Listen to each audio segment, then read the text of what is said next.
You see, while Miss Mississippi sang, Miss New York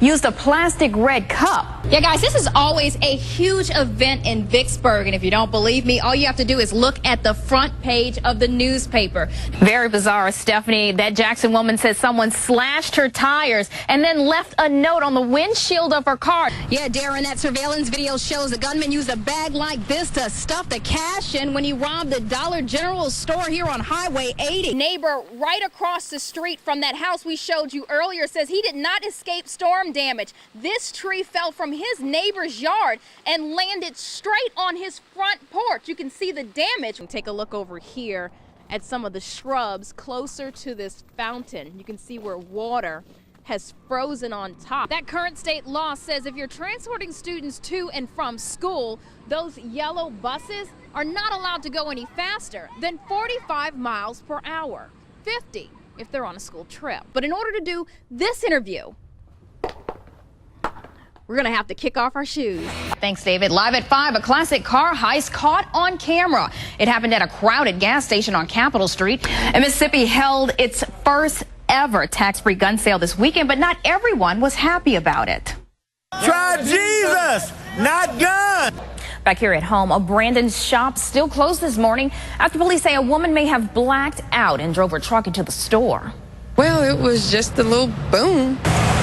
That boom was the elderly driver going through the front window. It happened at Julie's Boutique on Government Street Friday. That's right. It is 5:56 this morning. We're also keeping an eye out on Jackson's airport, where Miss Mississippi is getting ready to head to Atlantic City for the Miss America pageant. We have a crew there as she departs this morning. Megan, this is a really sad story, but take a look. Family friends gave us this photo here of Darius Willington. Now, that friend says Willington was on the football team, and he collapsed during track tryouts. That's right, Keegan. There's at least 3 boats right here on the water between the Spillway and Madison Landing, searching for that 53-year-old man that went swimming late last night, jumped off of his boat, and never came out of the water. And while we tried to shoot video for this report Wednesday, a box truck slammed into the bridge again.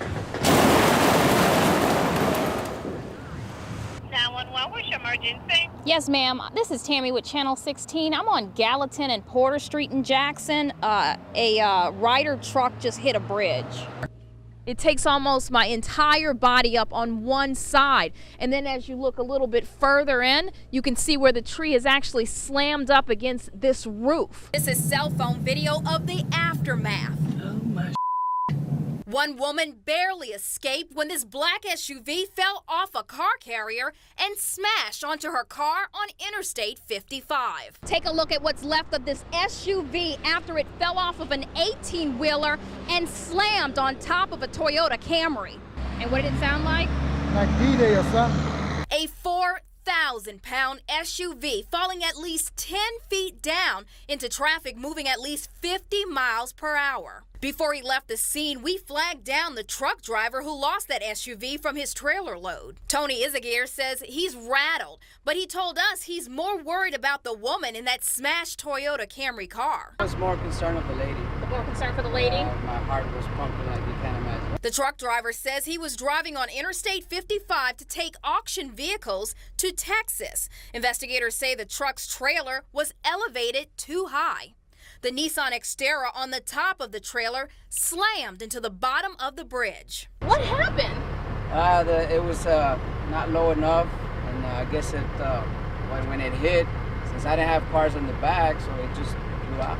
Did you know that the truck fell off? I heard the pop. Yeah. Did you feel like the bridge wasn't high enough? No, the bridge was high enough. Okay. It was my fault.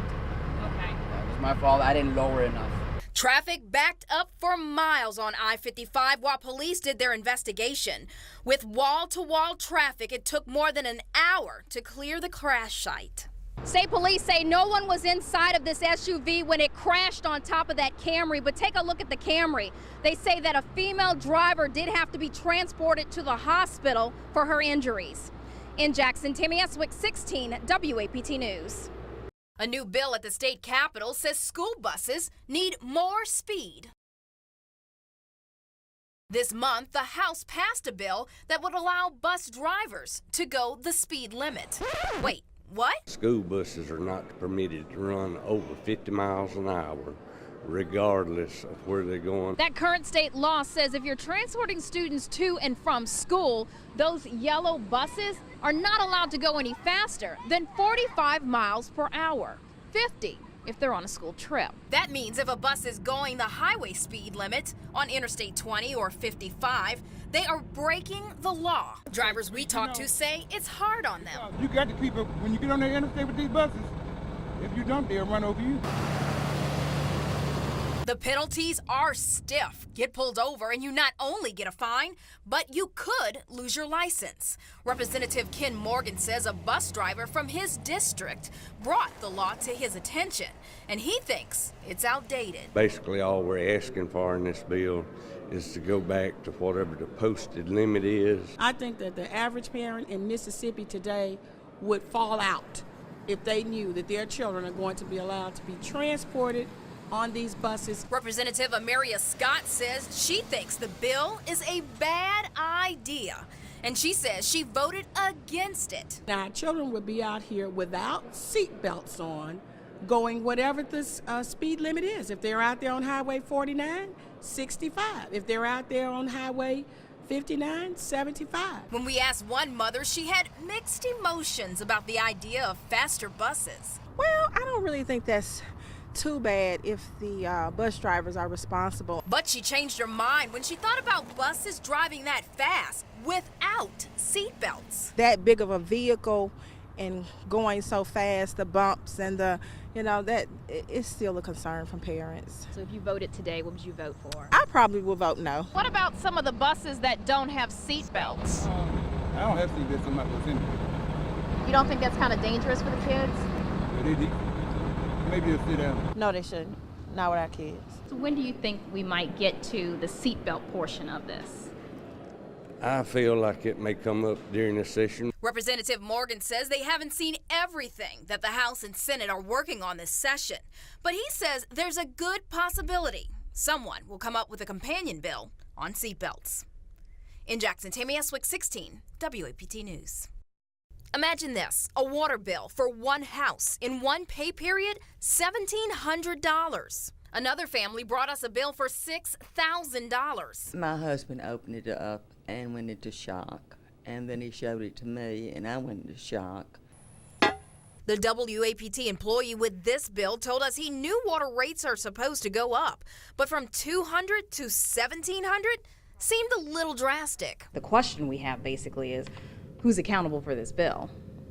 Ultimately, the city will be accountable for the bill. It's just a drop in the bucket. How much is your bill usually? About 90. This month, Shamika Hearn's bill is over 100. She blames a leak at her house on Casablanca Drive. She says city water is flooding her yard and driving up her bill. My meter is leaking, and they said they were going to send someone out because they said it could be the new meters that they installed. That family with the $6,000 bill didn't want to be on camera, but they did know one thing had changed. Then I remembered they had changed out the old meter, and I immediately knew it had to be a mistake. As you know, with the Siemens contract, it's a work in progress. And so, we're concerned that residents are getting bills like this. In June, a company called Siemens started updating old water meters for a digital upgrade. They'll tighten these up to secure a no-drip situation, no leaks, and then they'll turn the water back on. Back then, the mayor talked about how the project should make things more efficient. We know that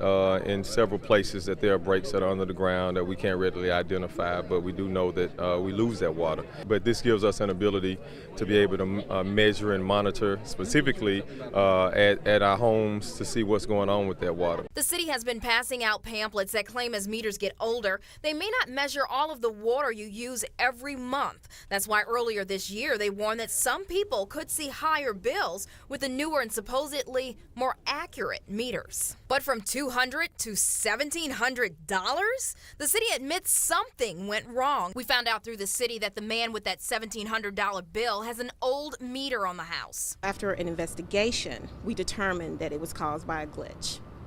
Now, what type of glitch are we talking about? Well, we're still reviewing it, but it seems as if the reading was off. Now the city says they've sent him a new bill for $120, a drastic difference. We want them to contact us as soon as possible when they get bills like this so we can determine what the cause of it is. Is it because the meter installation? Was it because something was misread? And as soon as they can notify us, then we can find a corrective solution to it. Contractors are still working to replace almost 65,000 meters across the city, while Jackson continues to fight to fix its water woes. We've shown you where that problem started before, aging water pipes that have been in the ground for 8 decades. They've been ruptured and shaken by Yazoo clay, and they've been cracking and leaking for years.